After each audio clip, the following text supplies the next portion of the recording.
Happy Sunday, everyone, and welcome to Southern Gospel Sissy. I'm your host, Justin Ryan. Today is a special day as we celebrated my 43rd birthday on Friday. To mark the occasion, I wanted to share my own story and sing a song that holds a special place in my heart, as well as in the hearts of many in the LGBTQ community. The song is titled Different and was written beautifully by Will Hopkins and Ellen Britton. You know, growing up in the quaint town of Paducah, Kentucky, in a conservative church family, music was always a source of solace for me. My father, who was the church pianist, instilled in me a love for gospel music, which provided comfort during challenging times within our family. At the tender age of 8, my family went through a divorce, shattering the illusion of a perfect family life. This upheaval was particularly difficult for a child raised in a church environment where conflict was foreign. Navigating through my teenage years post-divorce, I came to terms with the fact that I was different from my peers. While most boys my age were preoccupied with dating and traditional masculine activities, my passion lay in music, and I harbored a secret attraction towards boys.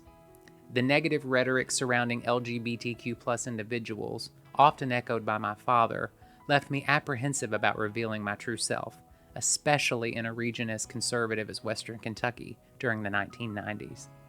The fear of losing my family loomed large, prompting me to conceal my identity and continue expressing myself through music. Seeking refuge in my grandfather's Cumberland Presbyterian Church, I found a safe place to nurture my passion for singing.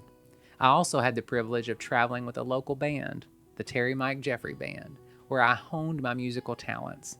Despite the internal struggles I faced, I remained steadfast in my belief that God had chosen me to spread a message of love and acceptance to all. While I initially viewed this calling as a missed opportunity, I knew that my journey was far from over. During my senior year of high school, my dad was preparing to marry his third wife, and we were getting ready to move into a new house. One day while I was at my part-time job at Sears, a group from my dad's church came in and began circling me in the store, saying prayers all around me. Confused, I asked what they were doing, only to be informed that they had heard rumors about me being homosexual and were praying to prevent any of my gay demons from affecting them. You know, in that moment, I couldn't help but think how they might benefit from just a few of my supposed gay demons, like an affinity for big words or fashion or hair care products, but I doubted that they would have grasped the humor in all that. One evening, I chose to open up to my gay friend at work about my sexuality, and to my surprise, he already knew. He urged me to come out to my parents before rumors spread in our small town of Paducah. Following a church service one Wednesday night, I finally mustered up the courage to confront my dad. I entered the room still heavy with the lingering spirit of the service and tentatively confessed that I was gay. His response was swift and heart-wrenching. He disowned me on the spot, declaring that I was no longer his son and demanding that I leave by morning. With no place to turn, I packed what little I could into my car and found myself living out of it for a brief period while juggling my senior year responsibilities and my job at Sears. Life as a 17-year-old outcast was very daunting, but I held on to my faith, even if I couldn't fully comprehend God's plan at the time. Eventually, I found solace in the company of an older man, but our relationship was marred by his alcoholism and abusive tendencies. The lack of intervention from anyone I knew, coupled with my sense of having nowhere else to go, led me to believe that enduring such mistreatment was simply a part of my life's journey. Following the heartbreaking revelation of my partner's infidelity, he told me that, of course, I lived in his house, and if I didn't like it, I could leave.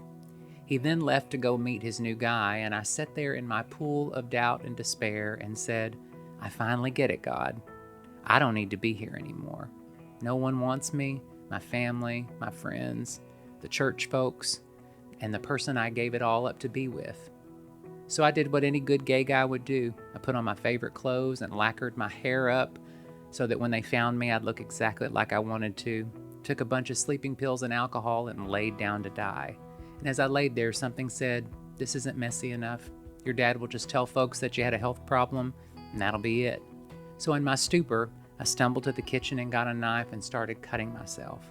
After I passed out, I woke up in the emergency room and had somehow survived because my partner had forgotten his wallet and came home to find me there.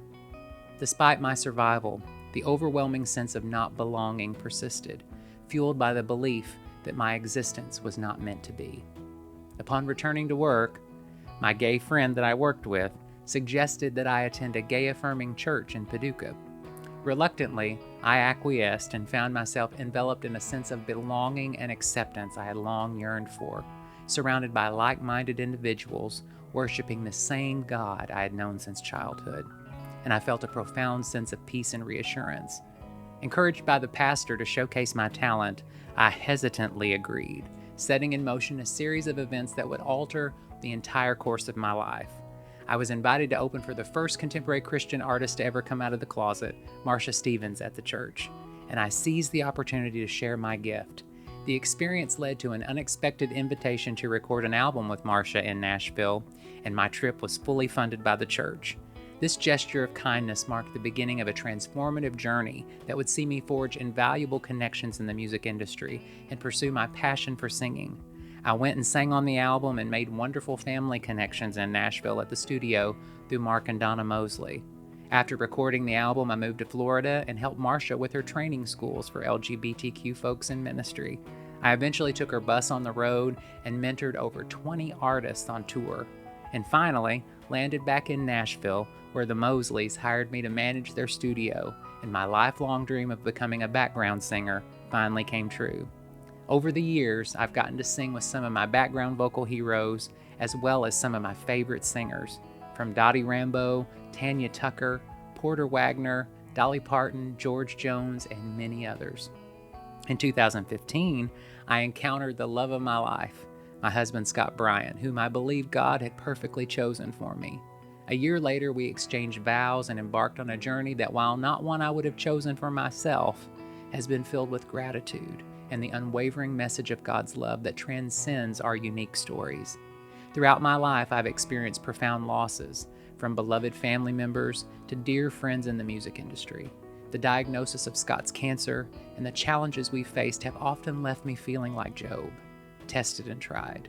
Yet like Job, I choose to offer praise to God because I trust in God's divine plan, knowing that God's purpose for me is greater than my own understanding. Today, I want to share a song that holds a special place in my heart, Different, written by the late Will Hopkins, a talented gay songwriter who penned gospel music for several renowned Southern gospel groups. Collaborating with Ellen Britton, a guitar teacher to the stars in Nashville, Will created this poignant song that I first encountered at the home of my dear friend Stephen Hubbard, another Southern Gospel Sissy, who, like me, grew up on this amazing music. Inspired by the song's message, I met with Will Hopkins and asked permission to sing the song and played the recording we had done. He was so sweet and loved that I wanted to record his song. The song and my story were featured in the anniversary issue of Unite magazine in Nashville. Sadly, though, Will passed away before ever witnessing the profound impact this song has had on the lives of many Southern Gospel Sissies. Different narrates Jesus' story, emphasizing his embodiment of humanity and his willingness to experience trials akin to our own. Just as Jesus embraced differences and trusted in God's plan, it reminds me of a story I heard about a woman who had to have surgery to remove a tumor from her face. While the doctor was doing the surgery, he severed a nerve in her cheek, and he had to come in and tell the couple that she was going to be paralyzed on that side of her face. As the wife kind of felt anxiety about her face, her husband sweetly looked over at her and said, "You know what? I kind of like it. It's kind of like a wry grin." And he twisted his face up to match hers and leaned in to kiss her, to let her know that their kiss still works. And isn't that exactly how Jesus is with each one of us? God sent Jesus to become as battered and wounded and broken as we are, to meet us where we're at, to let us know that the kiss still works. My prayer today is that this song and my personal testimony will inspire hope within you. Embrace your uniqueness, for God's hand is evident in diversity. Even when life deviates from our expectations, remember that God's plan is always unfolding, guiding us through this unexpected life.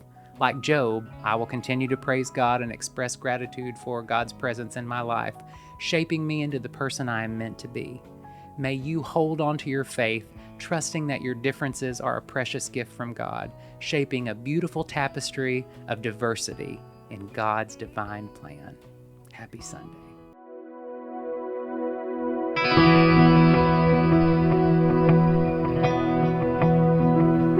I am a single man, going on 33. And folks are probably wondering if there's something wrong with me. Shouldn't you be married by now? Find a nice girl and settle down. But God knows that kind of life ain't in the cards for me. I'm not like most other men. I guess I've always been different. I was a mama's boy, kind of a sensitive kid. They'd say fight back like a man, but I never did. When other boys would bully me, I'd turn the other cheek. Always gentle, mild and meek. Some things you just can't change, and I've always been this way, different. So do I make you nervous? Just a little bit. Would you want me as your neighbor? Would you trust me with your kids? Are you afraid of me 'cause I'm not like you? Is there any one of us who isn't different? Some like to criticize the way I live my life. You see, I like my wine and I spend my time with a bunch of guys. And I ain't ashamed to admit some of my best friends live their lives and sometimes die out on the edge. You might call them whores and freaks, but they're just like me, different. So do I make you nervous? Just a little bit. Could you love me as your neighbor?